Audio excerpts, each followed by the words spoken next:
Marius Sagna, introuvable depuis sa libération de prison, brise enfin le silence. Et c'est son village natal, Etomé, à une dizaine de kilomètres de Ziguinchor, que l'activiste a choisi pour lâcher ses premiers mots. Et selon nos confrères du journal Sud Quotidien qui nous rapporte ses propos, Guy Marius Sagna a déclaré que si le président Macky Sall et ceux qui l'accompagnent ont injustement, illégitimement, illégalement fait pleurer son père, c'est le peuple du Sénégal et les démocrates, en le sortant de la prison du camp pénal, qui ont séché les larmes de son père. Et nos confrères de Sud Quotidien nous indiquent donc que l'enfant d'Etomé, qui a eu droit à un bain mystique de ses parents qui l'ont accompagné d'abord dans le bois sacré avant de le confier au fétiche du village, histoire de le blinder mystiquement. L'un de ses avocats, à savoir Maître Houré Chiba, était hier l'invité de l'émission Objection. Et au micro de Bayomar Gueye, il s'est prononcé sur la perception de la politique par la génération de Guy Marius Sagna. Et il déclare que l'inégalité de traitement des justiciables est à l'origine du sentiment de dégoût et de mépris qui anime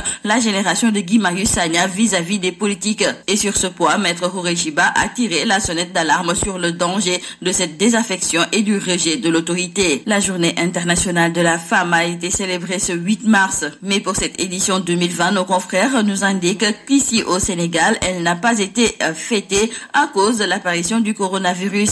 L'État a décidé de reporter tout rassemblement dans ce cadre. Mais nos confrères de Sud Quotidien, pour marquer cette journée, en plus de revenir sur des avancées des femmes au Sénégal et des niches à conquérir, s'est aussi intéressé à des femmes leaders et battantes, mais anonymes, qui font bouger les lignes en faveur de l'égalité. Ainsi donc, nos confrères nous ont amenés à la découverte du professeur Ramatoulaye Diagne Meng, la première rectrice du Sénégal, de Rokhaya Diagne Ning, la mère Teresa des enfants démunis, Anta Badiane Diallo, porte-flambeau du combat contre la pauvreté, et professeur Fatoumata Ba, la sénégalaise qui perce les secrets du sommeil. Autant de femmes avec des parcours différents. Dans le journal Réumi Quotidien, nos confrères donnent aussi la parole aux femmes. Ainsi donc, nos confrères nous amènent à la découverte de Yahi Fatou Diagne. C'est la coordonnatrice du programme national de développement de la microfinance islamique au Sénégal. Nos confrères nous font découvrir aussi la présidente de l'association Épaule contre Épaule, qui appuie les femmes dans la transformation des produits locaux,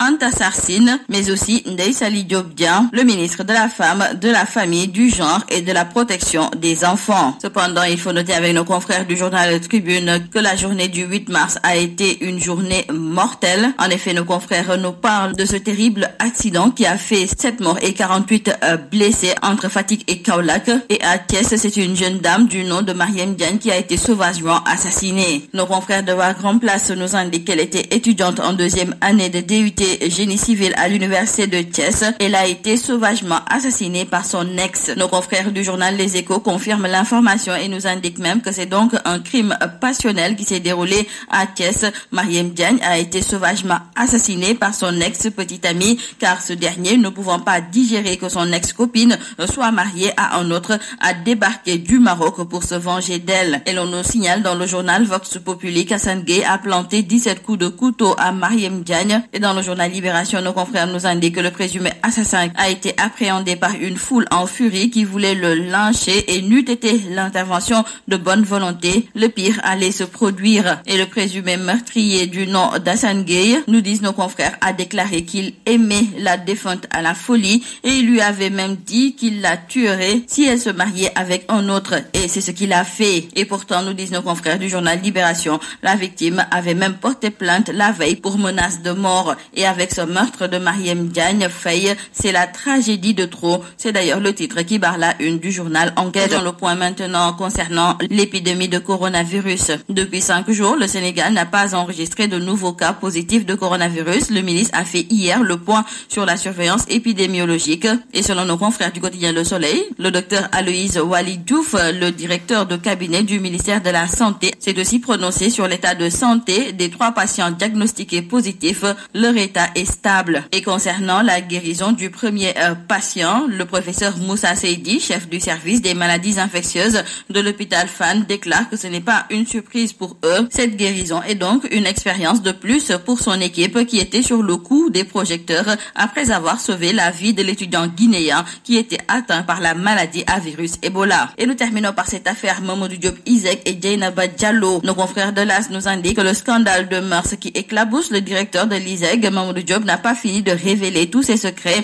Il exhale un parfum de règlement de compte sur fond de délation et de menaces et d'intrigues que seul le tribunal saura tirer au clair. Mamadou Diop, nous disent nos confrères, a été placé en garde à vue alors que son accusatrice Djeina Baldé, son frère et ses complices ont été libérés après une audition marathon ce samedi. Et dans le journal Direct News, nos confrères nous rapportent la vérité des faits concernant donc cette affaire et nous indiquent que la fille aurait 20 ans en réalité car elle aurait bénéficié d'un jugement de naissance en 2011. Et le véritable enjeu concernant cette affaire, c'est la bataille de son épouse divorcée pour mettre la main sur l'ISEG. C'est donc une affaire qui n'a pas encore révélé ses derniers secrets. C'est tout.